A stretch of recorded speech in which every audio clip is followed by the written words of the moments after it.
Salam perawat Indonesia hebat. Oke. Selamat malam untuk kita semua. Salam sejahtera. Semoga kita semua tetap dalam lindungan Allah Subhanahu wa taala. Amin. Amin. Malam ini, hari ini kita akan ngebahas tren dan isu atau perkembangan yang lagi emang bahasan yang utama baik di media cetak, media sosial, semua media mungkin media televisi, media radio. Kita turut berduka cita atas gugurnya pahlawan bangsa. Dari tim kesehatan ada 7 dokter dan 1 orang perawat. Data terakhir yang saya dapatkan menurut covid19.go.id itu kasus yang terkonfirmasi sebanyak 893 kasus dan dalam perawatan 780 dan pasien sembuh 35 dan pasien yang meninggal sebanyak 78 orang. Tentunya kita Kang sebagai tenaga kesehatan yaitu perawat sangat berduka gitu ya. Tapi sebelumnya nih Kang, berbicara tentang corona ini, kita kan harusnya social distancing ya. Ya betul. Kita kasih jarak 1 meter. Ini kisah 1 jengkal ini. Sebelumnya bagi teman-teman yang menonton channel ini, bahwa kami yang ada di depan ini adalah seorang perawat yang tinggal satu rumah. Jadi bukan berarti kami datang berkumpul di sini, tapi emang sebetulnya kami sudah di sini berkumpul. Jadi ini tempat tinggal kami juga.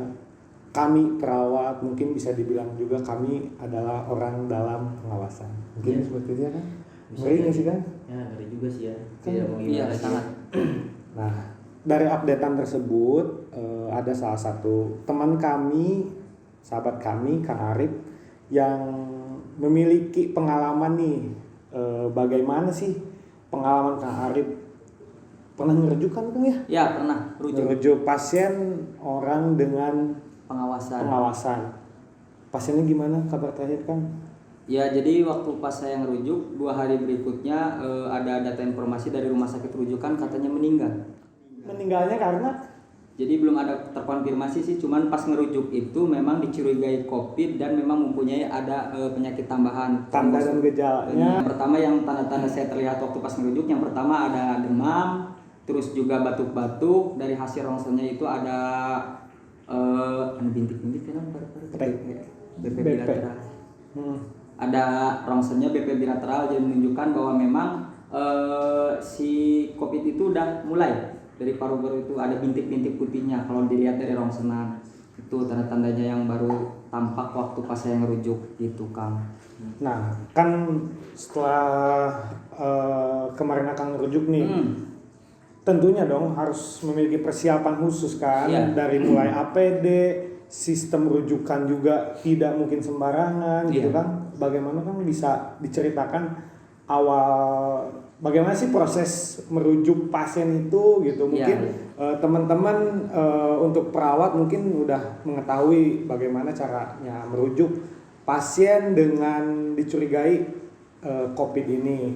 Dari tiap rumah sakit pasti yang dengar namanya COVID itu menakutkan ya Kang. Apalagi saya kebetulan dinasnya itu di rumah sakit khusus, bukan rumah sakit umum. Jadi ketika pas ada pasien COVID masuk situ, mungkin rumah sakit belum siap. Pasien dicurigai COVID mungkin dicurigai COVID belum siap. Jadi di situ kita langsung dirujuk dan kebetulan saya merujuknya.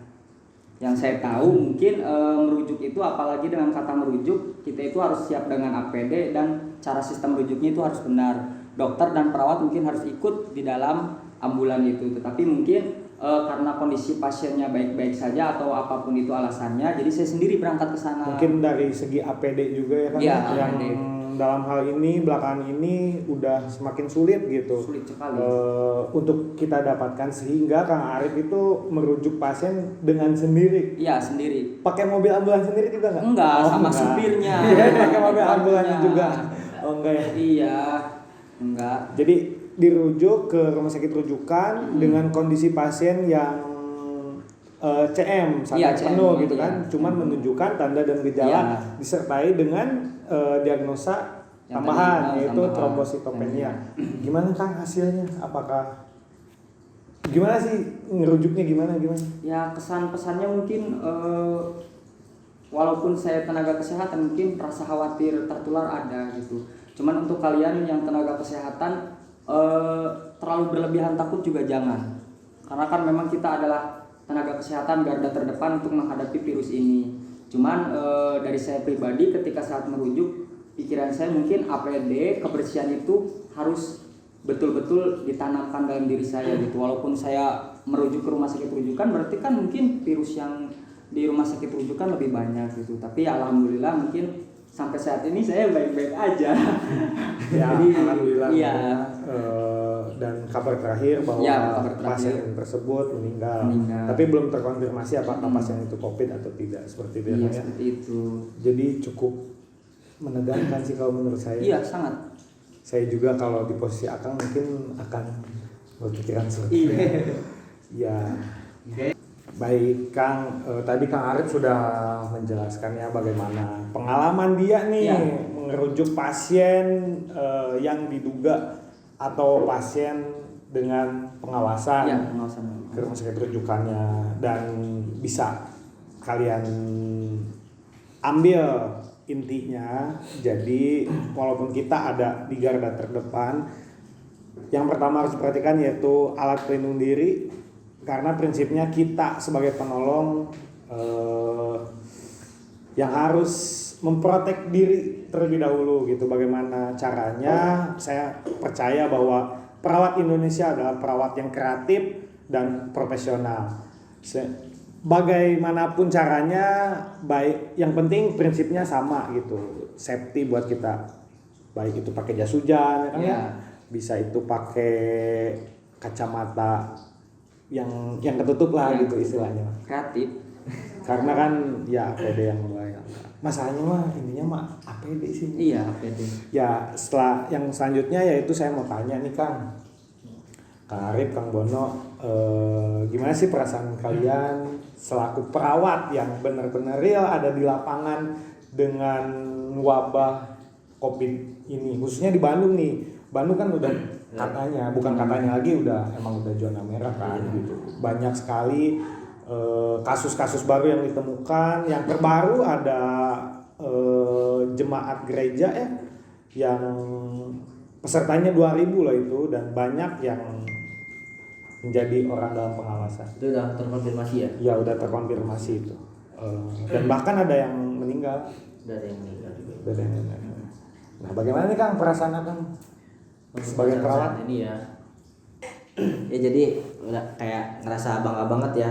Rasa bangga banget kita bisa jadi di garda terdepan ya, kita yang paling diandalkan saat ini, tenaga medis yang langsung berhadapan dengan pasien gitu kan. Meskipun emang ada beberapa staf-staf rumah sakit juga yang selalu membantu kita juga ya, tapi intinya kita tuh yang paling depan lah intinya. Kita yang memberi obat, kita yang memberi asuhan perawatan, yang langsung berhadapan dengan pasien juga. Di sisi lain ada rasa takut juga ya. Kalau kata orang-orang tuh kayak teman-teman saya tuh juga udah kayak bilang, kita bangun tidur udah kayak mau perang gitu kan. Ya, ngeri juga ya Kang. Ngeri juga ya. Bangun tidur udah mandi langsung siap perang. Iya, udah kayak siap perang gitu. Cuman nih masalahnya itu Kang, dari APD ya. Kita agak sedih juga sih. Maksudnya ya lihat teman-teman kita sendiri yang memakai kayak jas hujan, tentang baju-bajunya yang enggak komplit, masker seadanya gitu kan. Apalagi ada yang dengar-dengar ada beberapa rumah sakit yang sudah tidak menerima layanan umum karena keterbatasan APD. Nah, itu teman saya sendiri, dan sekarang emang udah banyak rumah sakit juga yang menerima donasi berupa, sampai beberapa rumah sakit di Bandung ini baik khususnya sih rumah sakit swasta, bahwa mereka membuka donasi bukan dalam bentuk uang tetapi dalam bentuk alat pelindung diri seperti masker N95, masker bedah, ya intinya membuka lah gitu. Ayo dong buat yang punya banyak barang stok ya, gitu, yang punya barang, please jangan ditimbun, kasihani kami gitu. Kami Kang Bono bilang barusan bahwa bangun tidur mandi udah berasa kayak siap perang. Sampai kayak gini ya. Saya sebenarnya asli Bandung sih. Saya asli Bandung, tapi saya diam di sini gitu kan, diam sama teman-teman. Kadang suka berpikir kayak gini. pulang dinas apa saya bawa virus itu ke rumah atau enggak gitu kan. Ngerasa enggak? Sama sih saya. Ya kan, kalau aku pulang Iya, apa saya bawa virus itu ke rumah, ya, makanya udahlah kita mengkarantina aja gitu di sini bareng-bareng gitu kan. Ya seenggaknya ya kalau kita ya sebenarnya kan ada beberapa juga teman yang pulang ke rumah, cuman kalau saya sih lebih takut untuk membawa diri saya ke rumah. Saya kesini juga kan bareng teman-teman yang tahu juga perawatnya seperti apa. Kadang kita kan ada yang baju juga udah disimpan di rumah sakit ya, nggak dibawa ke rumah, kita ganti baju simpan di rumah sakit yang cuci, masuk ke rumah juga udah harus mandi lagi, cuci lagi baju gitu kan. Kayak lebih rajin juga sih sekarang di kosan. Lebih naik gitu ya level personal hygiene. Ya, level personal hygiene emang sebelumnya rendah banget. Ya kalau personal dulu hygiene. ya bener jujur ya, jujur-jujuran dulu kan kadang ngerasa bosan cuci tangan terus kan, dikit-dikit hand sanitizer, dikit-dikit cuci tangan. Tapi sekarang ya. Tapi kalau ke pasien tetap Kalau ke pasien mah beda lagi. ya, gitu kan Harus. Tapi setelah buat menyentuh, keseharian gitu ya, kan. Buat keseharian ya agak kurang. Tapi setelah kejadiannya seperti ini ya kita mau nggak mau ya harus. Kita harus juga menjaga diri kita gitu. Karena kalau nggak kita yang kan kita tuh penolong orang ya. Bisa dibilang kita yang nolongin orang.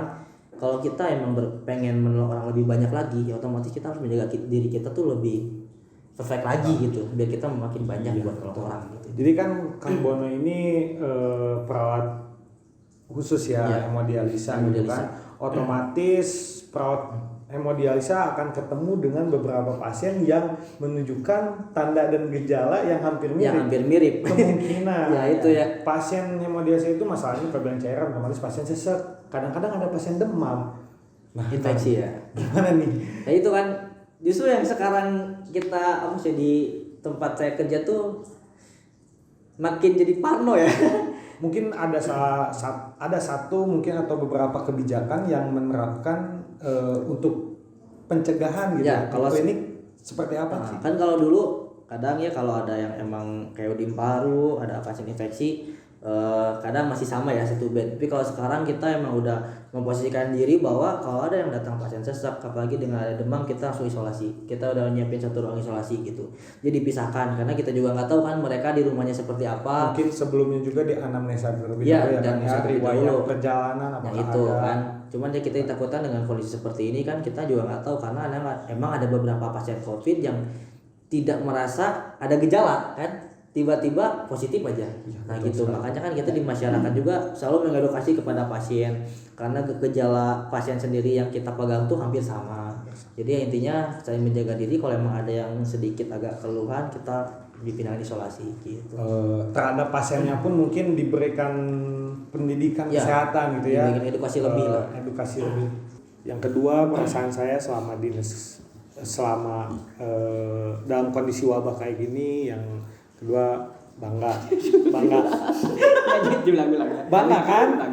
Bangga karena butuh 150 tahun setelah tokoh keperawatan yang tinggal mengatakan bahwa 150 tahun kemudian bahwa profesi perawat akan terlihat gitu. Maksudnya di sini terlihat kebaikannya gitu kan, diakui stigma juga negatifnya gitu udah mulai karena profesi kami merupakan profesi yang tidak bisa diragukan lagi keprofesionalannya gitu. Yang mana profesi kami semua tim kesehatan memiliki sumpah sih kan, sumpah setia melayani pasien. Mungkin hanya profesi kami, profesi kesehatan yang terus bekerja di luar rumah. Gitu. Itu sih perasaan saya. Banyak sekali hal-hal yang sebetulnya tidak perlu dilakukan gitu kan. Betul. Salah satu contohnya banyak sekali berita-berita hoax gitu kan yang mengatakan lokasi di sini udah zona merah gitu kan, sehingga orang-orang tuh takut gitu. Itu yang pertama. Yang kedua, hoaxnya banyaknya penipuan APD gitu kan, jual-jual online, terus adanya diskriminasi profesi kita yaitu perawat, yang mana perawat pulang dinas nggak boleh pulang ke kosannya gitu, pulang lagi ke rumah sakit. Nah, salah satu kesedihannya mungkin di sana juga sih kita kan. Nah, bagaimana sih Kang tanggapan akang-akang di sini gitu kan mengenai kondisi tersebut gitu, yang mana kan saya pernah melihat di salah satu media televisi gitu kan bahwa di perawat di rumah sakit Persahabatan mereka diusir gitu. Bahkan anaknya pun jadi korban kan, bahwa anak perawat itu nggak boleh bermain sama anak tetangganya karena dianggap bisa menularkan virus. Nah, gimana sih Kang melihat kondisi seperti itu? Kalau lihat kondisi kayak gitu sedih juga ya. Saya sangat sedih juga sih. Mungkin emang ada banyak ketidaktahuan masyarakat tentang diri kita di pelayanan gitu kan. Karena di perawat juga kan nggak semuanya jadi perawat COVID. Terus kalau emang itu dia perawat COVID juga pasti di karantina di rumah sakit juga ya. Mungkin yang pulang kalau nggak salah yang saya dengar itu bukan perawat COVID kalau nggak salah ya. Tapi dengan seperti itu bahwa kita juga di rumah sakit nggak asal apa ya, tidak seenaknya gitu, pasti memprotek kan, pasti gitu. memprotek diri. Terus emang ada beberapa SOP yang emang buat menjaga diri kita gitu kan, kayak kita harus pakai selalu hand hygiene gitu kan, cuci tangan. Belum kan kalau sekarang emang di rumah sakit juga udah dibuka kan baju, jadi emang jika pulang ke kosan pun mudah-mudahan ya pasti tidak membawa virus itu gitu kan. Gitu paling ya. Iya sih Kang, sebetulnya masyarakat itu, saya teringat semalam nih nonton di televisi di Mata Najwa, Bapak Ketua PPNI ya, PPNI pusat kita Pak Ari Padilla mengatakan bahwa sebetulnya masyarakat harusnya bersyukur jika kita perawat atau tenaga kesehatan yang tinggal di daerah mereka gitu kan, karena kita bisa dan mampu memberikan pendidikan kesehatan, informasi terkini, perkembangan terkini mengenai wabah ini gitu kan, bukannya kita menjadi didiskriminasi ya, gitu kan. Saya setuju banget dengan pendapat Pak Ari Padilla mengenai hal tersebut. Semoga di sini masyarakat bisa lebih memahami gitu profesi kita tidak mungkin menularkan gitu kan, karena sejatinya virus itu makhluk sangat kecil gitu, nggak bisa dilihat. Siapa tahu bukan kita, malah orang lain gitu kan. Kita nggak pernah tahu lah musibah itu datangnya dari mana gitu kan. Tapi sebagai perawat kita tetaplah memperhatikan kita, keluarga dan lain-lain. Saya sangat tidak setuju sih Kang. Bagaimana menurut Kang Arif nih? Kalau tanggapan dari saya mungkin yang tadi seperti Bono bilang, kalau merasa sedih mungkin ya saya sedih. Saya juga kan sebagai perawat gitu. Cuman tanggapannya mungkin dari saya sendiri yang mengatakan bahwa perawat itu ketika pulang membawa virus itu salah. Karena kita juga ketika di rumah sakit memang sudah diberikan APD oleh rumah sakitnya. Jadi ketika pulang pasti sudah dalam keadaan bersih. Dan juga yang mungkin nonton channel ini harus kita tahu bahwa mungkin ketika cuci tangan sudah dilakukan, APD dengan baik, insya Allah itu tidak akan menular. Saya juga mungkin di sini yang saya tempat tinggal di sini, saya tinggal dengan ada 4 atau 3 orang, dan alhamdulillah mereka karena mungkin tahu cara mengatasinya, jadi mungkin ya tidak masalah gitu. Walaupun saya kerja di rumah sakit, teman saya ada kerja di klinik dan di lain-lain juga tidak masalah. Yang penting mungkin cuci tangan, karena yang seperti saya tahu ketika kita tangan bersih, APD kita aman, ya sudah, virus pun tidak akan karena si virus itu katanya memiliki jaringan lemak, itu betul, bisa hancur gitu dengan menggunakan sabun. Bahkan pencuci piring pun bisa membunuh 90% virus itu. Gitu. Jadi jangan takutlah untuk kalian yang memang tinggal bersama perawat-perawat yang mungkin kerjanya di rumah sakit gitu. Mereka pun sudah tahu cara mengatasi diri sendiri. Jadi mungkin tidak mungkin menularkan ke orang lain gitu. Oke? Ya, baik. Sama itu kayak apa sih nambahan sih ya. Kalau emang perawat kan kita ada perawat yang juga termasuk ODP ya, yang PDP juga. Ketika kita udah ada interaksi dengan pasien yang dinyatakan positif, otomatis si perawat pasti dilarang untuk pulang. Pasti diisolasi di rumah sakit itu sendiri kan, dikasih mes gitu kan. Emang ada di beberapa rumah sakit udah ada mes, karena emang tidak boleh pulang selama 12 hari ya. 14 hari selama 14 hari. Jadi nggak usah takut. Berarti ketika ada perawat pulang, berarti dinyatakan bahwa di rumah sakit itu perawat itu tidak berinteraksi dengan pasien-pasien COVID. Gitu. Iya, sayangilah perawat Anda. Dan satu lagi mungkinnya saya akan sedikit kemarin sih dapat informasi dari nonton di televisi juga gitu, karena di televisi tiap detik tiap menit pasti corona gitu kan. Dan saya bukan rajin ya, sangat tertarik gitu kan. buat saya sendiri mungkin bisa juga buat bermanfaat bagi orang lain. Ada salah satu dokter mengatakan bahwa katanya di Indonesia ini orang-orangnya tidak pernah belajar tuntas kan. Maksudnya apa? Bahwa yang banyak yang mengatakan bahwa si virus ini bisa menyebar melalui airborne gitu kan, padahal dan itu dikatakan oleh WHO. Padahal yang dikatakan WHO itu dalam penelitiannya gitu bahwa yang bisa ditularkan melalui airborne itu yang beresiko terkenanya hanya tenaga medis gitu kan. Pada saat pasien yang dinyatakan COVID dan dia mengalami penurunan kondisinya, otomatis harus dilakukan intubasi gitu kan. Nah, dilakukan intubasi katanya itu bisa menyebabkan penguapan kan. Nah, di sanalah airborne itu berlaku ya. Berlaku. Berarti gitu. kalau misalnya tidak diintubasi dan pasien biasa saja mungkin tidak. Kalau misalkan kita pasien sadar tetap droplet katanya. Mungkin saya juga masih kurang lah ya. Mungkin kalau belum lihat hasil penelitian dari WHO-nya. Tapi kalau memang ada teman-teman yang lebih tahu bisa share atau ada link jurnal penelitian WHO-nya bisa dikirim di sini sehingga ya tetap sih, tapi intinya kita harus cari informasi yang benar-benar valid gitu dan tervalidasi gitu kan kebenarannya, jangan hanya dari sinilah dari situlah gitu kan. Betul. Seperti itu mungkin. Jadi untuk warga Indonesia Pembahasan terakhir nih terkait barang langka nih. Waduh. Iya, asal-asal. Ini sebelumnya ini masker saya yang dulu saya pakai waktu profesi keperawatan. masih bersih ya? Masih. Satu-satunya lagi kan ini. Sekarang kalau saya beli ke warteg nih. Iya. Apa teh? Enggak. Kalau saya pengen makan, bayarnya pakai ini. Barang mahal. Satu lagi kan. Nah, ini Kang nih bahasan kita yang terakhir. Bagaimana sih perasaan Akang lihat barang dua ini? Mau saya langsung beli? Sedih ya? Beli ya. Langsung dibeli. Iya. Bagaimana Kang? Kalau dilihat sedih ya. Sedih. Kenapa sedih? Sedihnya. Kalau lihat barang sedih. Ini ya. Kenapa lihat barang ini sedih? Ketika orang di luar tuh bisa memakai ini. Tapi tenaga kesehatan di rumah sakit memakai masker yang kain. Itu yang saya itu boleh yang sedih. Karena emang ada beberapa rumah sakit yang memakai masker kain karena karena susahnya mencari masker. Dan ada hal konyol yang saya mau cerita. Gimana Kang? Kemarin waktu saya pulang dinas, ada yang memakai masker N95.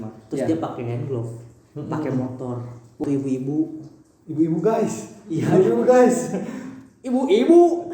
Terus Akang tegur enggak orang ini? Kan lagi di motor kan. Lagi di motor ya. Cuman ya disayangkannya gini loh. Ketika di rumah sakit teman-teman sejawat kita tuh dengan keterbatasan APD, dia menangani pasien-pasien yang nggak tahu itu COVID atau enggak, memakai masker kain, pakai jas hujan. Terus yang katanya hand glove juga udah mulai susah gitu kan. Tapi di satu saat ada beberapa orang di luar dengan seenaknya menggunakan hand glove, pakai masker N95. Sebenarnya sih kalau buat N95 itu diperuntukkan untuk kita yang berhadapan langsung dengan pasien COVID ini itu ya sih ya di rumah sakit gitu kan. Jadi sedih ya Kang? Sedih lah Kang. Tapi kalau ada yang mau beli sih. Kalau apa? Saya ini punya cuma satu Kang. Iya. Ini pun kalau misalkan ada teman-teman yang di Bandung yang saya cuma punya satu. Kalau misalkan kepepet butuh masker ini, silakan di komen saja, nanti saya akan kirimkan. Ya harganya? Cuma satu tapi saya simpen, bukan berarti saya nimbun ya Kang ya. Iya, enggak satu mah bukan nimbun. Dan emang punya saya dulu bekas praktek di rumah sakit dan ini ya masker yang saya gunakan tiap hari kalau saya dinas gitu kan. Saking langkanya saya mencari karena stok di rumah sakit sehari cuma satu Kang. Ya. Ya sedih juga sih saya. Bayangin aja satu dinas itu cuma satu. Sehari dinas cuma satu. Maka untuk itu kepada semua masyarakat khususnya nih penimbun masker gitu atau penjual masker bajakan, penipu masker gitu. Kasihannya kami tenaga kesehatan, kami yang berada di garda terdepan, kami yang akan perangnya gitu kan bahasa kasarnya, bukan bahasa kasarnya, istilahnya kami yang akan berperang gitu. lah kami senjatanya gitu. Iya, pastilah. Karena kita ketika berperang tidak membawa senjata sama aja kita kayak bunuh diri. Iya, betul, bunuh diri. Betul sekali itu. Berdiam diri bukan berarti kita tidak produktif. Kita bisa Edukasi lewat lebih media sosial kan bisa banyak gitu kan. Bisa juga dipakai buat kesempatan belajar uji kompetensi gitu Iya, kan. betul juga kan? Nah, iya, itu banyak sekali hal-hal positif yang bisa kalian betul. kerjakan gitu kan.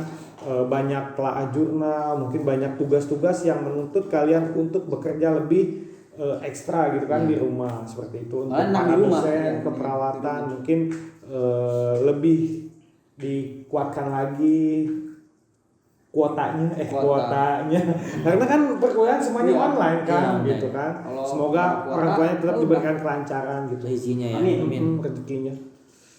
Nah, dengan Sehingga kami ini memiliki video berikutnya yaitu bagaimana sih caranya memanfaatkan waktu di sela-sela diam di rumah, yaitu dengan cara menonton video uji kompetensi, tips dan trik uji kompetensi perawat akan tayang di channel Soka. Itu sangat bermanfaat sekali.